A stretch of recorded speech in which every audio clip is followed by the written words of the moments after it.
도하지 말라. 옛사람에게 말한 바 살인하지 말라. 누구든지 살인하면 심판을 받게 되리라 하였다는 것을 너희가 들었으나 나는 너희에게 이르노니 형제에게 노하는 자마다 심판을 받게 되고 형제를 대하여 나가라 하는 자는 공회에 잡혀가게 되고 미련한 놈이라 하는 자는 지옥불에 들어가게 되리라. 그러므로 예물을 제단에 드리려다가 거기서 내 형제에게 원망 들을 만한 일이 있는 것이 생각나거든 예물을 제단 앞에 두고 먼저 가서 형제와 화목하고 그 후에 와서 예물을 드리라. 너를 고발하는 자와 함께 길에 있을 때 급히 사화하라. 그 고발하는 자가 너를 재판관에게 내어주고 재판관이 옥리에게 내어주어 옥에 가둘까 염려하라. 진실로 내게 이르노니 네가 한 푼이라도 남김이 없이 다 갚기 전에는 결코 거기서 나오지 못하리라.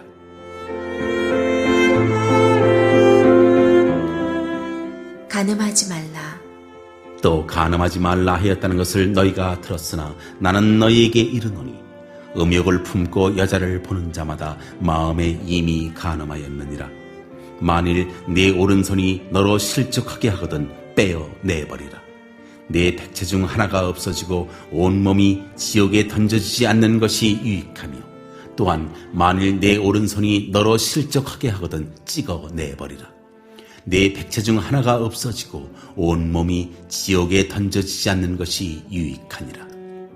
또 일렀으되 누구든지 아내를 버리려거든 이혼 증서를 줄 것이라 하였으나 나는 너희에게 이르노니 누구든지 음행한 이유 없이 아내를 버리면 이는 그로 간음하게 하며 또 누구든지 버림받은 여자에게 장가드는 자도 간음함이니라. 산상수훈에 연속되는 말씀을 우리가 계속 보고 있습니다. 오늘은 이제 율법에 관련된 말씀입니다. 예수님의 이 말씀과 이제 구약의 율법은 어긋나거나 상충되지 않습니다. 우리가 이제 잘못 이해하게 되면 예수님은 구약의 율법을 다 폐지하러 오셨다라고 생각을 해서 율법은 나쁜 것 이렇게 단순하게 생각해서 오해할 수가 있습니다. 은혜가 없는 율법주의가 문제인 것이지 율법이 나쁜 것은 아닙니다. 그 율법은 하나님으로부터 온 것입니다. 그래서 예수님께서 내가 율법이나 선지자를 폐하러 온 줄로 생각하지 말라. 폐하러 온 것이 아니요 완성하게 하려 함이다 라고 말씀을 하셨던 것이죠. 자, 이런 이해를 갖고 오늘 말씀도 우리가 집중할 수 있기를 바라는데요. 예수님께서는 율법의 완성자로서 계명의 본질적 의미를 드러내십니다. 외적인 행동을 넘어서 마음의 동기와 태도까지 다루시면서 이 율법의 영적인 차원을 밝히신다라는 것이죠. 율법이 그저 육적인 차원에 머물면은 이 율법은요 그저 사람을 처벌하고 어기면 벌 주는 것으로 끝나버립니다. 이것은 율법의 본래의 목적을 잘못 알고 있는 것입니다. 율법의 목적은요 영적인 것입니다. 사람을 죄의 구렁텅이에 빠지지 않고 죄에 대한 경각심, 그 죄의 분별을 하는데 목적이 있습니다. 그래서 하나님께로 더 가까이 가도록 하는데 그 본의가 있습니다. 하나님께로 인간이 그 마음을 돌리도록 하는데 목적이 있다라는 것이죠. 그런데 이후에 이제 사람들이 율법주의자들, 바리새인들, 사두개인들은 이 율법의 본래의 본의는 버려버린 채 율법주의로 이 율법을 변질을 시켜버린 거예요. 그래서 예수님께서 그들을 혼쭐을 내주신 겁니다. 너희들이 율법을 왜곡해버렸다. 이 왜곡된 율법을 율법주의로 너희들이 왜곡을 시켜서 사람들에게 혼란을 주었다. 예수님께서 오늘 말씀에서 이 산상수훈을 통해서 이 율법에 담겨진 본래의 하나님의 뜻을 회복시키시는 겁니다. 너희들이 살인만 안 하면 되는 것 아니냐라고 했는데 그것이 아니다. 너희들 마음에 사람을 죽이는 것, 형제를 향하여 욕하는 것, 라가라고 하는 것, 즉 미련한 너, 바보라고 그렇게 모욕을 주는 것 또한 살인에 해당하는 것이다. 그러니까 실행만 내가 하지 않았다고 해서 아무 죄가 없는 줄 아느냐며 이 본래의 율법의 의미를 일깨우십니다. 왜 그 율법을 주셨는지, 이와 같은 율법을 주신 그 하나님의 뜻을 생각해 보라는 것이죠. 그런데 너희들은 이것을 율법주의식으로 왜곡하여서 위선의 죄를 저지르고 있다고 한 것이죠. 술 취하지 말라. 이는 방탕한 것이니, 이것을 여러분 율법주의로 해석하면 그러면 먹지 말라고 한 것은 아니니까 취하지 않을 정도로만 먹으면 되겠지, 이렇게 해석을 합니다. 그러면 도대체 여러분 취하지 않을 정도라는 것은 어디까지를 말하는 겁니까? 각 사람마다 주량이 다르니까 나는 주량이 세서 소주 반병을 마셔도 취하지 않으니 거기까지만 먹겠다. 그럼 반병을 넘어가게 되면 그건 율법을 어기는 것이고, 반병을 넘어가지 않으면 율법을 잘 지키는 것입니까? 그런 측면에서 이와 같은 율법을 주신 것인가요? 술 취하지 말라고 하신 이유가 무엇입니까? 성령에 취하는 사람이 되라고 하신 것이죠. 너희들이 그리스도인이라고 한다면. 즉, 이 본의를 모르면은 우리는 언제든지 자기 편한 방식으로 하나님의 뜻을 해석해서 외식하는 사람으로 전락할 수가 있어요. 예수님은 바로 이 산상수훈에서 이 지점을 콕 집어서 말씀을 하신 거예요. 살인하지만 않으면 됐지. 칼로 사람을 찌르지 않으면 됐지. 그러면 나는 이제 선한 사람이지. 이것이 아니라 형제와 화해하고 용서하고, 원망을 너가 누군가에게 쌓았다고 한다면은 용서를 구하여서 그 괴로움을 풀어주라라는 거예요. 즉 무엇입니까?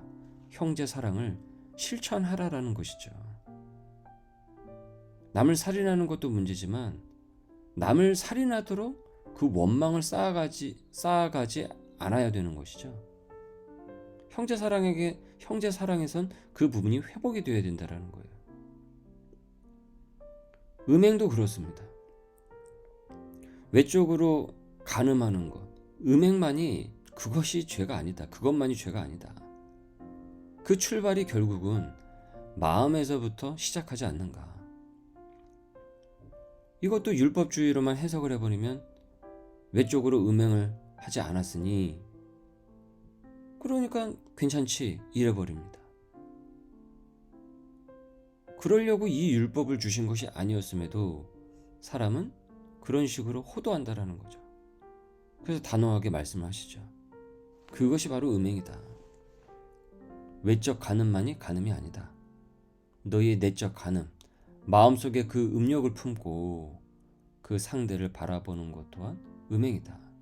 그러니 악한 생각이 들지 않도록 회개하라는 것입니다.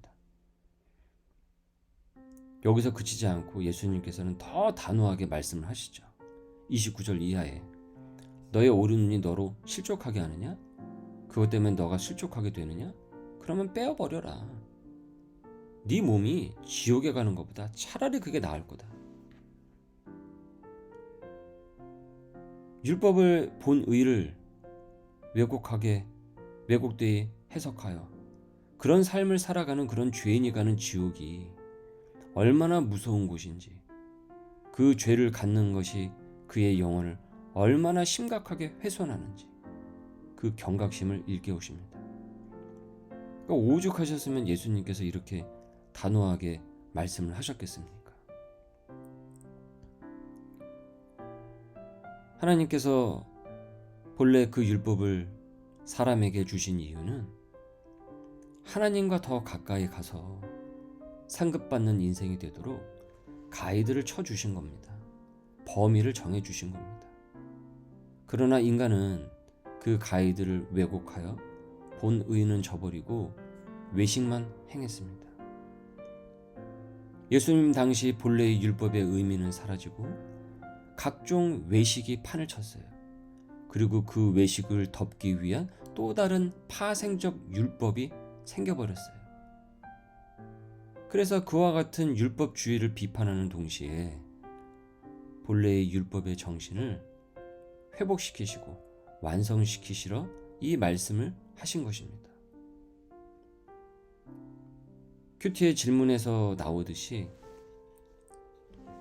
나는 이유를 들어서 죄 짓는 자리에 가려고 하는지 아니면 이유를 들어 죄 짓는 자리를 피하려고 하는지를 묻습니다.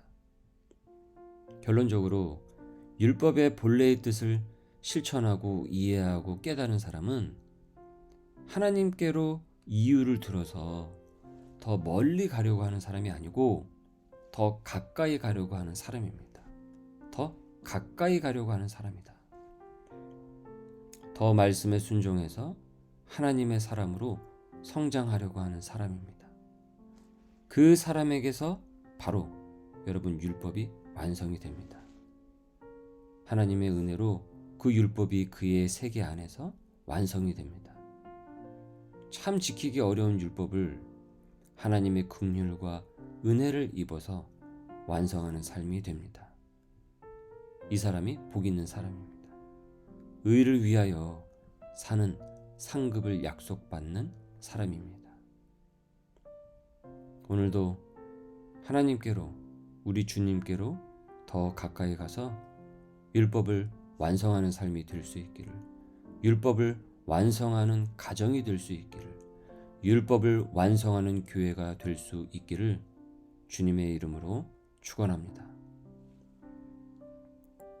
은혜로 오늘도 우리를 부르신 주님, 외식이 아닌 순종함과 주님을 순전하게 사모함으로 하나님의 말씀을 대하길 원합니다. 나의 삐뚤어진 본성대로 살고 싶은 욕구로 말씀을 이용하지 않고 온전한 순종과 주님과 가까이 함으로 세상이 줄 수 없는 은혜를 맛보아 알게 하여 주옵소서. 소명의 식구들이 온전히 말씀에 순종하고 따라가는 축복의 사람이 되게 하여 주시고 영원한 상급을 받기에 합당한 삶이 되도록 인도하여 주옵소서. 더불어 이 민족, 이 나라를 기억하여 주옵소서. 여전히 정치는 불안하고 사람들의 소요는 심한 형국입니다. 각자 자기 죄를 돌아보게 하여 주시고 위정자들은 하나님 무서운 줄 알고 각자의 죄를 회개하며 말씀의 율법이 온전히 이 땅 가운데 실현되어질 수 있도록 주님 이 민족을 인도하여 주옵소서. 모든 것을 감사드리며 예수님의 이름으로 기도드립니다. 아멘.